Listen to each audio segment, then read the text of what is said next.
For decades, the only thing connecting these 5 families was a soul-crushing silence. 5 victims, 5 mysteries that baffled investigators, their files left to collect dust. These families were told the trail was cold. They were told to give up hope. But some secrets refused to stay buried. We're about to uncover how relentless detectives and revolutionary technology dragged the truth from the shadows, solving 5 cases once thought impossible, and finally delivering justice to those who had waited a lifetime for it. A cold case is never just an unsolved crime. It's a wound that can't heal, a question that hangs over a family like a ghost. It's the constant gnawing pain of not knowing who ripped a loved one from their lives, and the chilling fear that the killer is still out there breathing free air. For the families in these 5 stories, that pain was a daily reality for nearly half a century. Their hopes faded with each passing year as leads dried up and the files were put away. But the world of criminal investigation has changed. A revolution in technology, led by the power of DNA and the intricate science of genetic genealogy, is now reaching back in time. It's taking microscopic traces of evidence, once thought useless, and turning them into roadmaps that lead straight to a killer's door. This isn't science fiction. This is the new, terrifying reality for murderers who thought they got away with it. Today we're exploring 5 of these stories. From the quiet streets of Vermont to the windswept dunes of Massachusetts, from a suburb in Illinois to the plains of Oklahoma and into Canada, these are tales of darkness, obsession, and stunning revelation. These are the cases the experts said would never be solved. And they are the cases that prove, no matter how long the silence, the truth will always find a voice.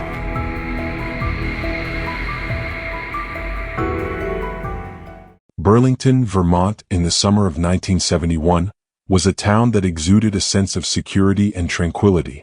Within this seemingly idyllic setting, 24-year-old Rita Curran was blossoming. Residing in her apartment on Brooks Avenue, she was on the cusp of a vibrant adult life. A cherished second-grade teacher, she was also dedicated to her personal growth, actively pursuing a graduate degree.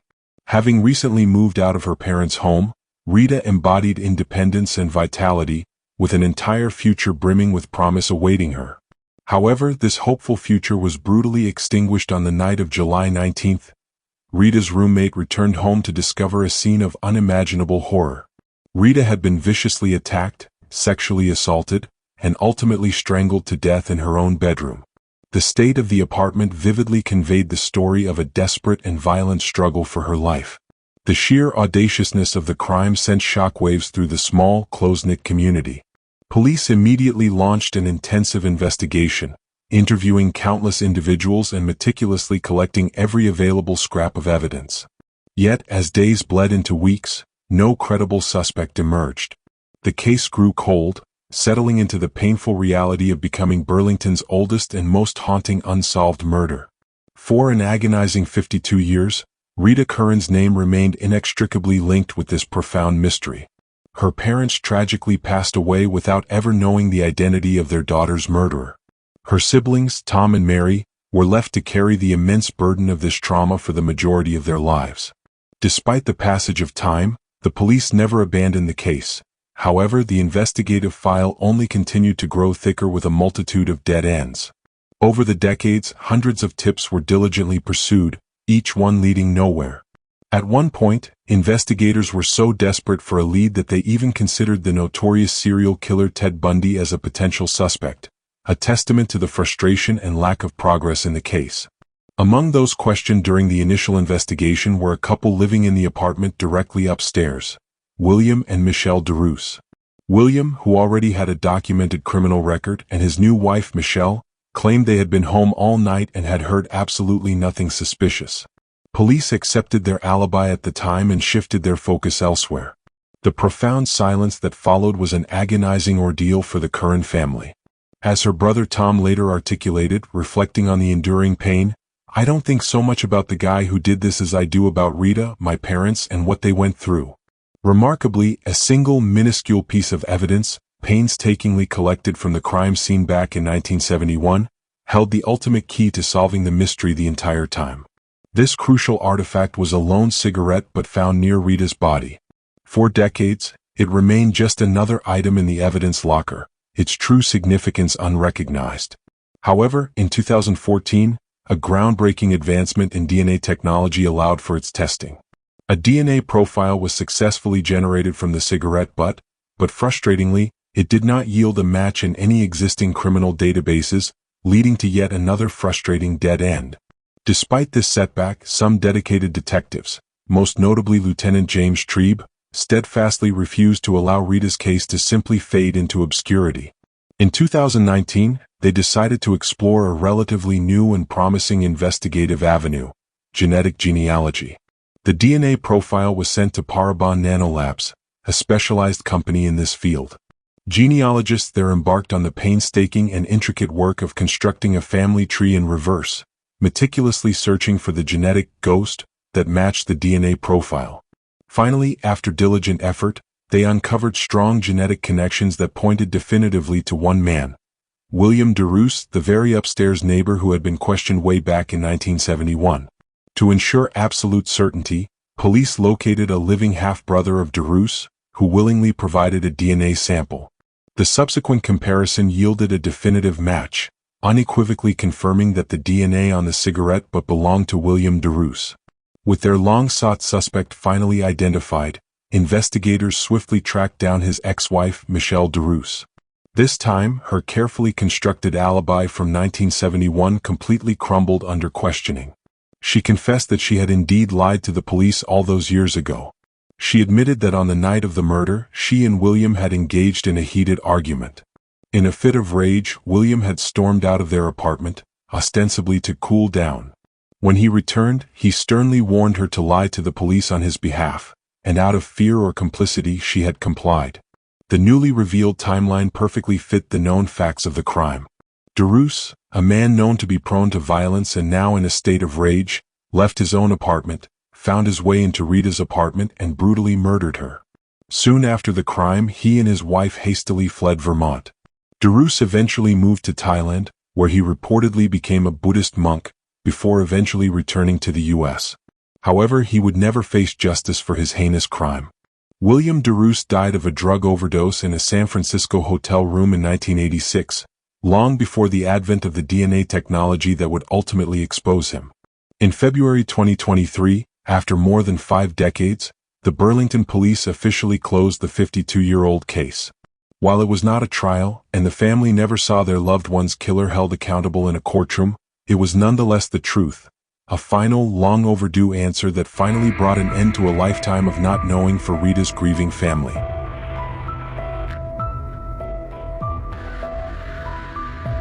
In the annals of cold cases, few resonated with the enduring mystery and tragic anonymity of the Lady of the Dunes.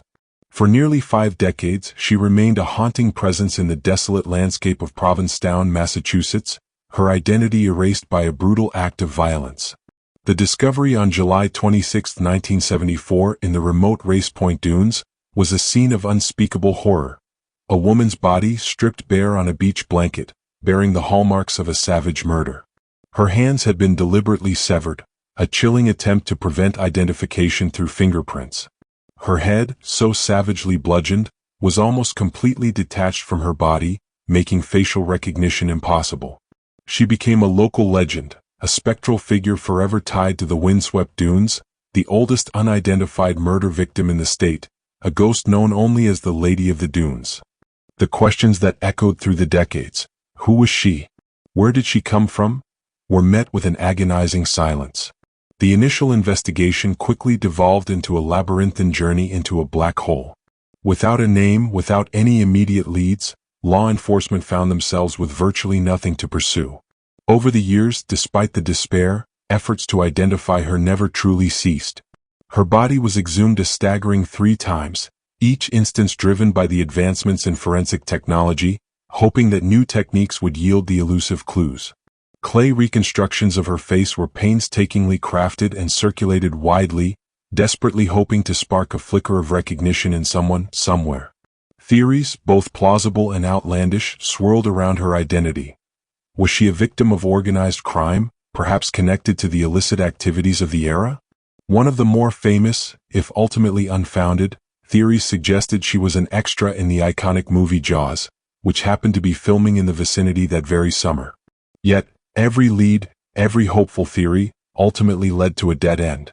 For 48 agonizing years, she remained a phantom in the dunes, her story, her name, and the identity of her killer seemingly swallowed whole by the relentless sands of time. Then, in 2022, a glimmer of light, a crack in the decades-long darkness, finally appeared. The Federal Bureau of Investigation, leveraging the same revolutionary genetic genealogy tools that had been instrumental in cracking other long-dormant cold cases, took a renewed, determined look at the Lady of the Dunes. Her DNA was meticulously submitted for advanced analysis, a painstaking process that held the promise of unlocking her secret. And then, in October 2022, the impossible happened. The ghost was finally given a name. She was identified as Ruth Marie Terry, a woman who was 37 years old at the time of her brutal murder. With a name, investigators finally had a life to trace, a narrative to reconstruct. They learned that Ruth was originally from Tennessee, a mother, and that she had recently married a man named Guy Moldavin just months before her tragic death. This newfound information provided the first concrete threads in a case that had been devoid of them for nearly half a century. As the investigation delved deeper into Guy Moldavin's past, a disturbing pattern began to emerge. He was already a person of interest in the unsettling disappearances of a previous wife and stepdaughter in the 1960s, although he had never faced charges in those cases. Investigators uncovered that Ruth and Moldavin had married in late 1973 or early 1974, embarking on a honeymoon trip. Significantly, Moldavin returned from that trip alone, driving his new wife's car. When questioned, he offered conflicting stories. To some, he claimed she had died. To Ruth's family, he spun a different tale, asserting that they had had a fight and she had simply left. The pieces, which had been scattered and unidentifiable for so long, now began to click into place with chilling precision. Investigators concluded, with a high degree of certainty, that Guy Moldavin was indeed responsible for his wife's murder. However, much like the case of Rita Curran's killer, Moldavin would never face the justice of a jury. He had died of an illness in 2002, taking his secrets to the grave 2 decades before Ruth's identity was finally revealed. Nevertheless, in August 2023, the local district attorney officially announced the closure of the case. They had not only restored the Lady of the Dunes her rightful name but had also, after nearly half a century, identified her killer. The profound mystery was finally solved, and Ruth Marie Terry, after decades of anonymity and unanswered questions, could at last truly rest.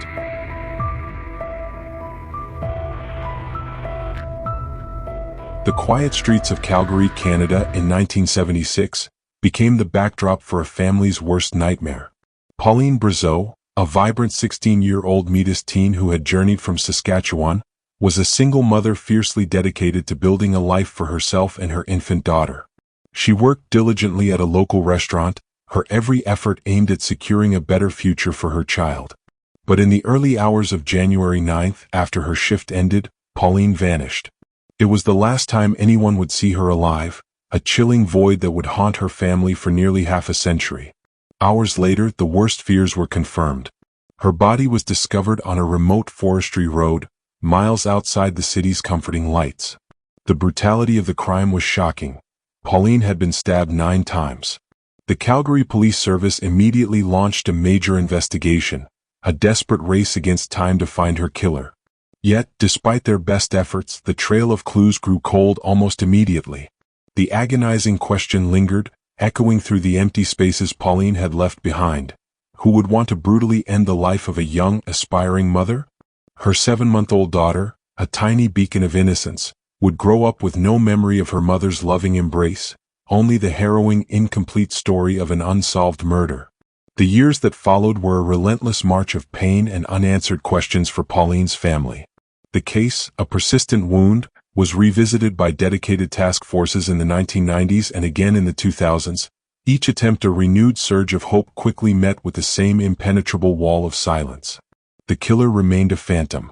Then, in 2005, a significant breakthrough emerged from the cold case files.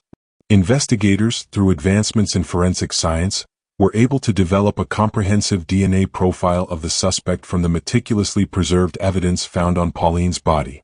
However, the National Databank, a vast repository of criminal profiles, yielded no match. The killer, it seemed, was truly a ghost haunting their lives from the shadows. Hope, a fragile ember, began to flicker and wane. Pauline's daughter, now a grown woman, was left to navigate life under the immense weight of this unresolved tragedy, a gaping hole at the very heart of her family's narrative. How does one pass down a story that has no ending, a narrative eternally suspended in agonizing uncertainty? But the relentless pursuit of justice, often a marathon of endurance, was about to enter a new and revolutionary phase. In 2021, Canadian authorities, driven by an unwavering commitment to the victims of their oldest cold cases, made a pivotal decision to wield the powerful new weapon of genetic genealogy. Pauline's case, a testament to decades of unresolved grief, was among those selected.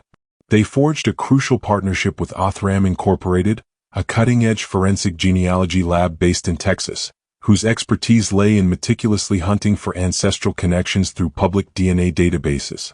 It was a painstaking and intricate process, a methodical journey of constructing a sprawling family tree, branch by branch, relentlessly narrowing the search, inching closer and closer to the elusive ghost who had evaded justice for so long. By December 2022, the years of tireless dedication bore fruit. The complex web of genealogy pointed definitively to one man, Ronald James Edwards. At the time of Pauline's murder, he was 26 years old, and remarkably, his name had never once surfaced as a suspect in the decades-long investigation. To ensure absolute certainty, undercover officers initiated surveillance, following Edwards to an A&W restaurant in October 2023. After he left, they discreetly seized the glass mug he had been drinking from. The moment of truth arrived. The DNA extracted from the mug was a perfect, irrefutable match to the profile meticulously preserved from the 1976 crime scene. The ghost finally had a name. On November 7, 2023, the long arm of the law finally reached Ronald James Edwards. Police arrested the now 73-year-old man at his home, bringing an end to nearly 5 decades of impunity. Unlike many other cold cases where the perpetrator had long since passed away, this killer was still alive. He would, at last, be forced to answer for the unimaginable act he committed. The culmination of this decades-long quest for justice arrived in March 2025. Ronald Edwards pleaded guilty to the lesser charge of manslaughter, acknowledging his role in Pauline's death. He confessed to picking Pauline up, driving her to a deserted road, and then, in a chilling act, stabbing her with a buck knife before abandoning her to die. He claimed he had been heavily intoxicated and remembered little of the horrific details. He was subsequently sentenced to 6.5 years in prison. For Pauline's family, the resolution, though a long-awaited truth, was undeniably bittersweet. The sentence, in the harsh light of a life taken, felt disproportionately light. Yet, after 47 years of agonizing silence, the man responsible for Pauline Brazeau's brutal murder was finally identified and, critically, held accountable. Her daughter, now a grown woman who had lived her entire life under the shadow of an unanswered question, at last had the truth, a painful but undeniable closure to her mother's tragic story.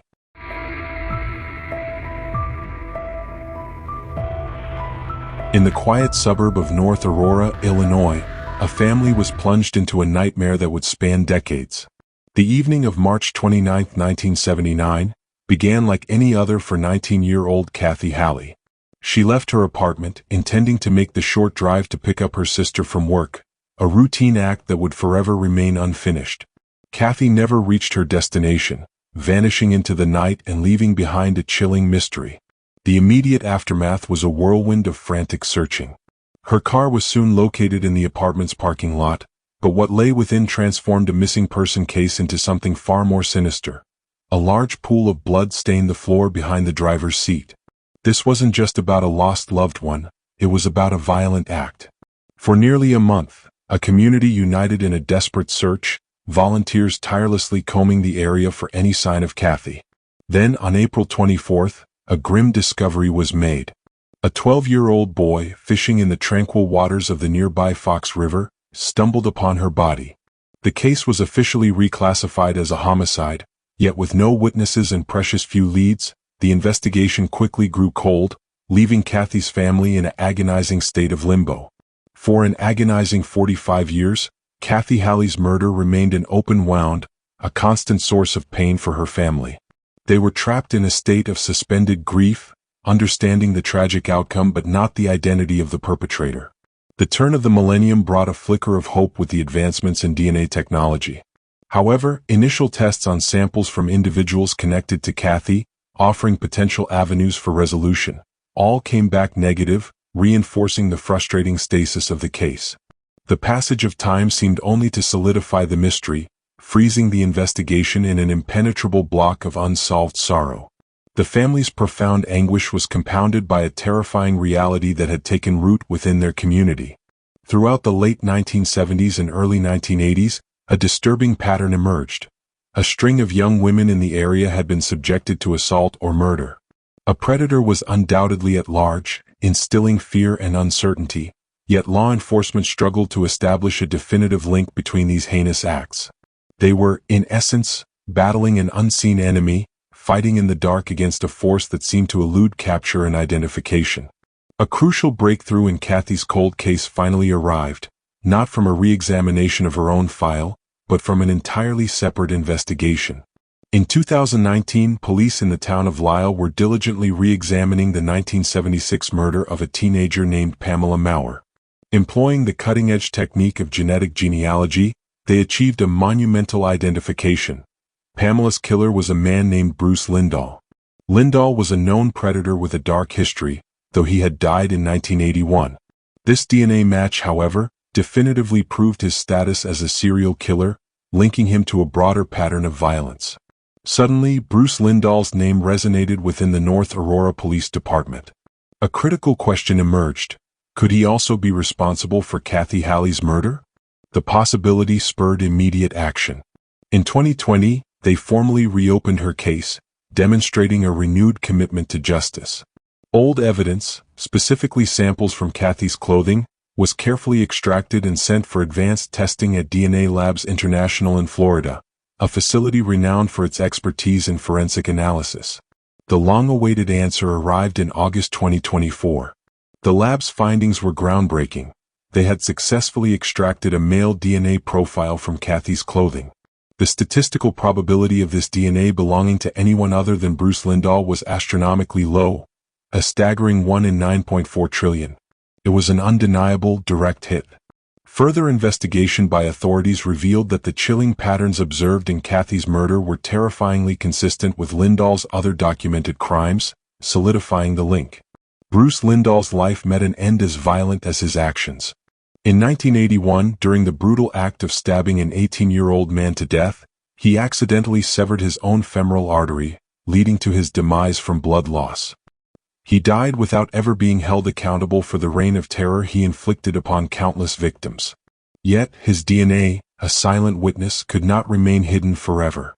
The Kane County State's attorney confirmed that had Lindahl been alive today, the irrefutable evidence would have led to his immediate indictment on charges of first-degree murder. In October 2024, as police publicly announced the closure of the case, Kathy Halley's family finally received the truth they had so desperately sought for 45 years. A truth that the silent currents of the Fox River had kept secret for far too long.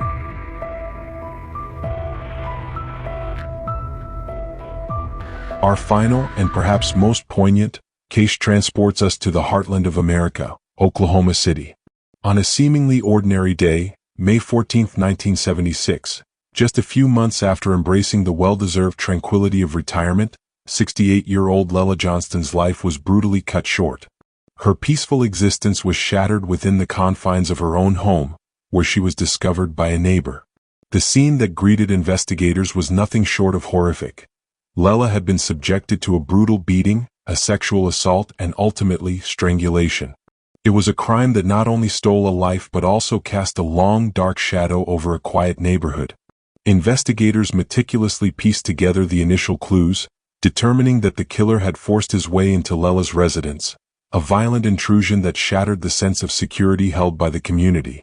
The Oklahoma City Police Department launched an intense investigation, dedicating considerable resources and manpower to the case. However, despite their diligent efforts, the leads, much like in many other complex investigations of that era, gradually ran dry. In an age predating widespread DNA technology, and without the crucial elements of direct witnesses or a confession, the investigation reached an impenetrable wall. Lela Johnston's murder, a testament to the limitations of forensic science at the time, slowly faded into the annals of unsolved crimes, becoming one of Oklahoma City's oldest and most chilling cold cases. For an agonizing nearly 50 years, the fundamental question of who had committed this heinous act remained unanswered. The void left by Lella's murder was deeply felt by her family, who lived with the profound absence and the gnawing uncertainty. Among them was her granddaughter, Leslie Sullinger, who later confessed to the crushing feeling that the case would forever remain unsolved. The passage of time, she believed, had simply been too extensive for any resolution to emerge. Then, in 2004, a flicker of hope, albeit a fleeting one, emerged from the lingering darkness. Leveraging the advancements in forensic science, investigators revisited the original crime scene evidence. From these preserved remnants, they painstakingly managed to develop a viable DNA profile of the elusive killer. With bated breath, they ran this newly acquired genetic fingerprint through CODIS, the national database of DNA profiles, a digital beacon of hope for countless cold cases. Their prayers, however, went unanswered. The killer's DNA was not present in the system, a devastating blow that sent the case spiraling back into the cold. For a family that had endured decades of agonizing waiting, this renewed setback was particularly crushing. The ultimate breakthrough, the final push that would finally bring resolution, arrived in May of 2023. In a landmark decision, the Oklahoma City Police Department took a bold and unprecedented step for their department. They decided to employ forensic genetic genealogy to crack this long-standing homicide case.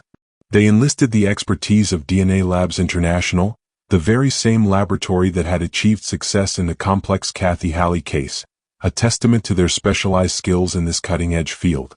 For over a year, a dedicated team of genealogists meticulously constructed the killer's elaborate family tree.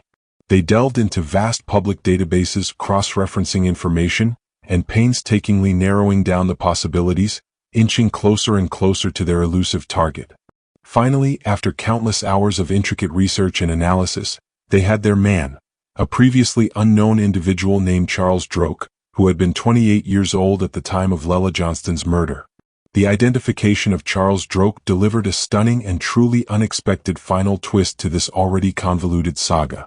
In an extraordinary turn of events, Droke himself had met a violent end nearly 13 years after he committed Lela Johnston's murder.